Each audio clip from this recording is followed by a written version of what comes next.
नमस्ते प्यारे बच्चों।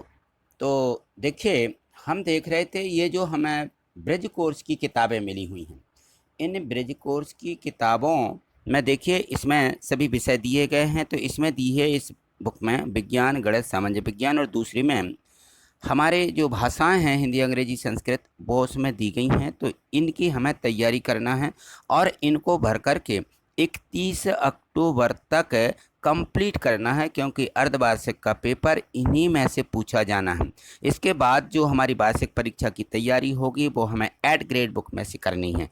तो आइए हम देखते हैं जो कक्षा 8वीं की ये गणित है। तो इस गणित को आज हम देखने वाले हैं। यदि आपने चैनल को सब्सक्राइब नहीं किया तो चैनल को सब्सक्राइब करके रखिए। देखिए, यदि आप सब्सक्राइब नहीं करते हैं तो आपको यहाँ देखो नीचे ये रेड से सब्सक्राइब दिखता रहता है, इसको क्लिक कर लें, ठीक है ना।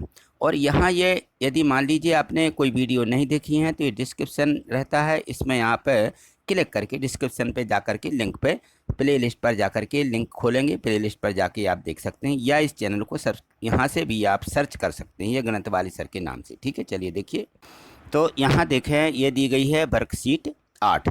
इसके पहले वाली जो वर्कशीटें हैं वो हमने पिछली वीडियो के माध्यम से कंप्लीट कर दी हैं। आप जो है डिस्क्रिप्शन में लिंक दी है, उस पर जाकर के आप जो है पिछली वीडियो, सभी वीडियो और सभी विषय की आप देख सकते हैं। तो यहाँ देखिए इसमें दिया गया है कि परमेय संख्याओं का संख्या रेखा पर प्रदर्शन। परमेय संख्या तो आप पढ़ चुके हैं, पिछली वीडियो में भी बताई गई थी कि वह संख्या जो p बटे क्यू के रूप में या भिन्न के रूप में होती हैं, लेकिन उसका हर शून्य नहीं होना चाहिए, ठीक है, वो परमेय संख्या है।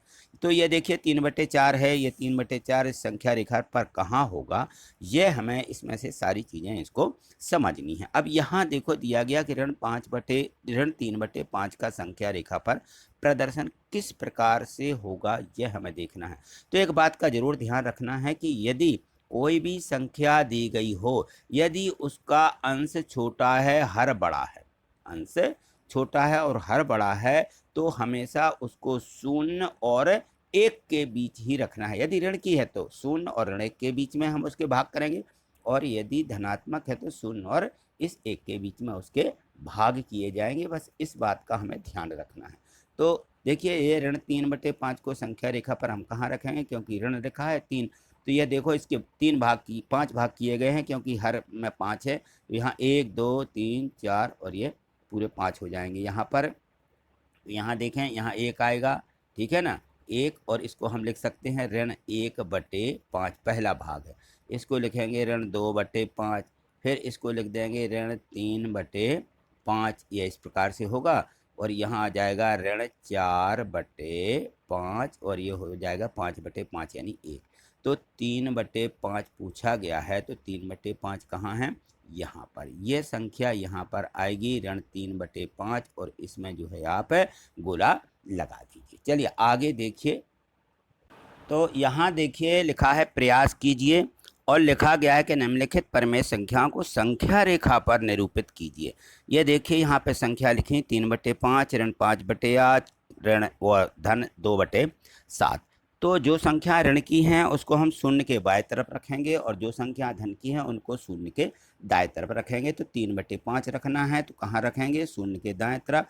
अब ये अंश छोटा है, हर बड़ा है, तो शून्य और 1 के बीच में ही इसके 5 भाग किए जाएंगे। तो यहाँ देखिए मैंने इसके 5 भाग कर दिए, और 5 भाग करने पर पहली जो होगी 1/5, दूसरी 2, तीसरी 3, चौथी 4, और लास्ट में 5/5 यानी 1 आ जाएगा। तो यहाँ पर देखिए ये मिल गया हमें 3/5, ये हमारी संख्या 3/5 होगी।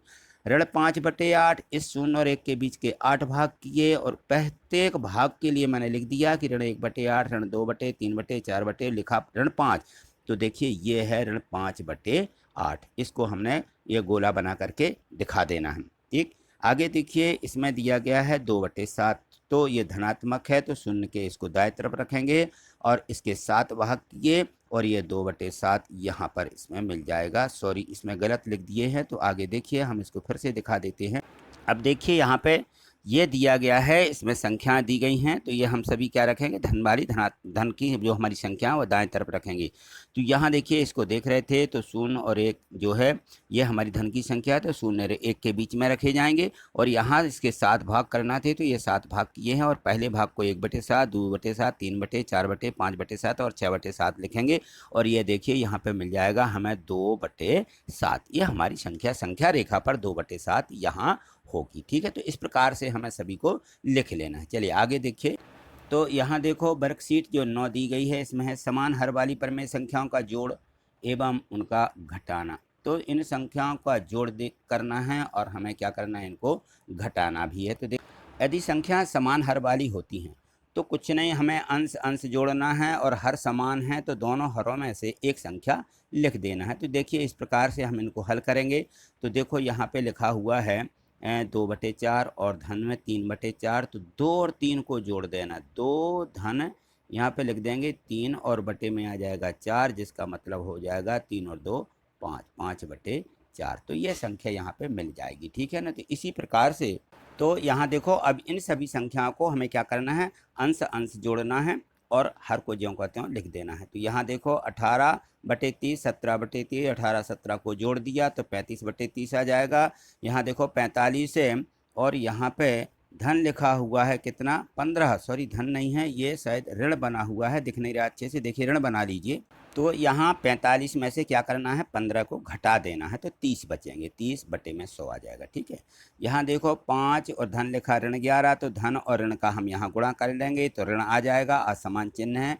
ठीक है ना, तो 11 में से हम 5 को घटाएंगे तो बड़ी संख्या का चिन्ह लिख देंगे, ऋण 6, 6/4 आ जाएगा। इसी प्रकार से इसमें देखो ऋण 5 धन 7 है, 7 में से 5 घटा देंगे, बड़ी संख्या में धन का चिन्ह है तो धन के आएंगे 2। ठीक, और यहाँ 18 और धन 18 लिखेंगे, बटे में 30, 36, और यहाँ पे ऋण 4 और ऋण 4 दोनों को जोड़ना, तो ऋण 4 और ऋण 4 को जोड़ेंगे तो ऋण 8 हो जाएंगे, ऋण 8/9, क्योंकि इनके हर क्या हैं, समान है। समान हर वाली संख्याओं में सीधे सीधे करना है, बाकी इनमें कोई दिक्कत नहीं। चलिए आगे देखिए। यहाँ देखो ये भारतीय प्रश्न दिया गया है कि एक चावल से भरे ड्रम में चावल का भार 160/4 kg है, माने किलोग्राम है, और खाली ड्रम का भार है 55/4 kg किलोग्राम है। तो चावल भरे ड्रम का भार ज्ञात कीजिए।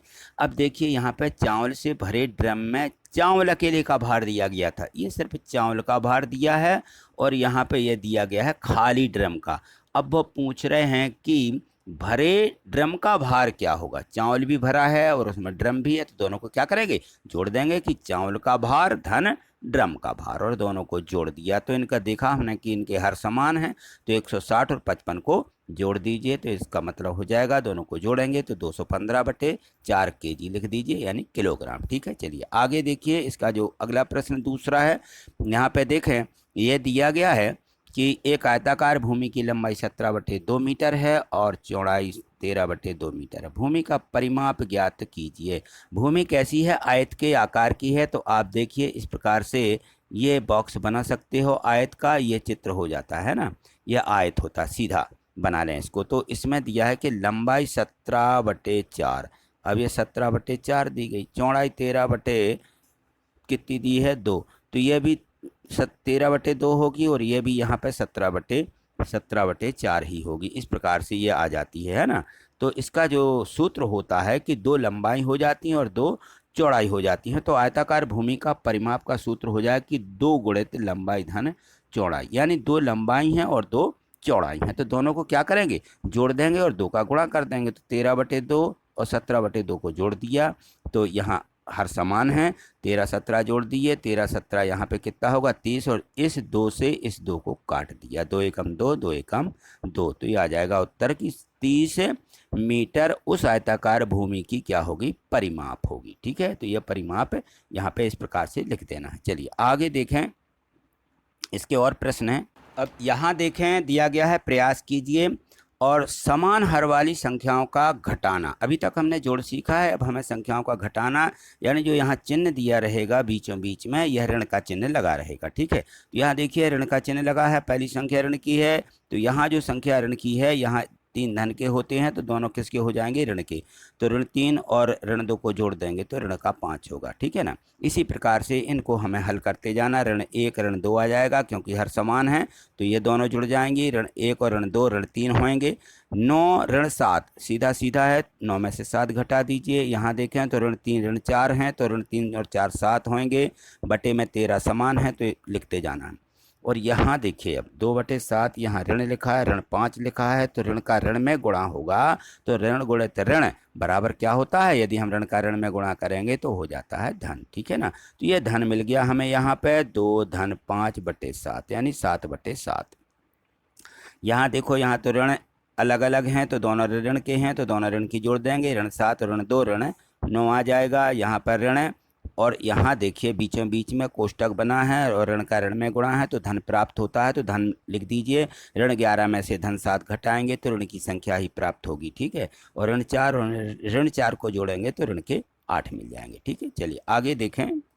यहाँ देखो लिखा है कि 1 मीटर लंबी रस्सी में से 13/5 मीटर और 17/5 मीटर माप के टुकड़े काट लिए जाएं तो बची हुई रस्सी की लंबाई ज्ञात कीजिए। अब ये दोनों टुकड़े काट लिए गए हैं तो दोनों को क्या करना है, हमें जोड़ लेना है और दोनों को जोड़ के 11 में से घटा देना। तो देखिए 13/5 धन 17/5 ये हमने काट ली है रस्सी, तो दोनों को जोड़ेंगे, हर समान है तो 17 और 30 30 हो जाएंगे, 30/5 आ जाएंगे बराबर 6 मीटर, ठीक है ना। अब 11 में से 6 मीटर को क्या करना है, घटा देना। हमने 6 मीटर है उसमें से काट लिया है तो बची हुई रस्सी 11 में से 6 घटाएंगे तो सीधे 5 मीटर हमारा उत्तर आ जाएगा, ठीक है। चलिए आगे देखिए।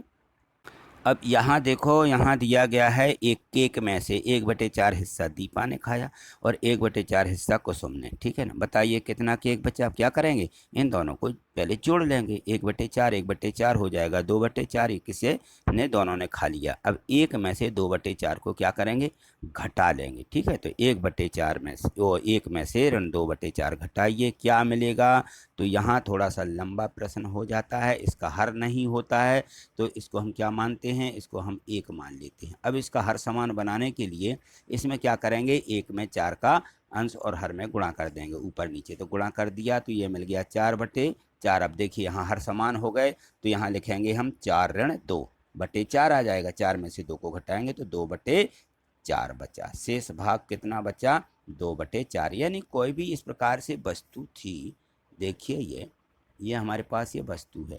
अब इसके यहाँ पे 4 हिस्से थे, 4 हिस्से में से 1/4 प्रत्येक 1/4 है, ये 1/4 तो 1/4 इन दोनों ने क्या किया, इसने खा लिया और इसने खा लिया। अब ये हमारा हिस्सा शेष बचेगा 1/4 और 1/4 कितना होगा, 2/4। तो ये 2/4 बच गया, यानी कहने का मतलब आधा बचा। यहाँ से देखिए काटें तो ये आधा खा लिया, आधा बच गया, ठीक। तो इस प्रकार से हमें इन प्रश्नों को अच्छे से हल करना है, समझना है। तो आज इतना ही। आगे जो इसके और भी वर्कशीटें दी गई हैं उनको अगली वीडियो के माध्यम से देखेंगे।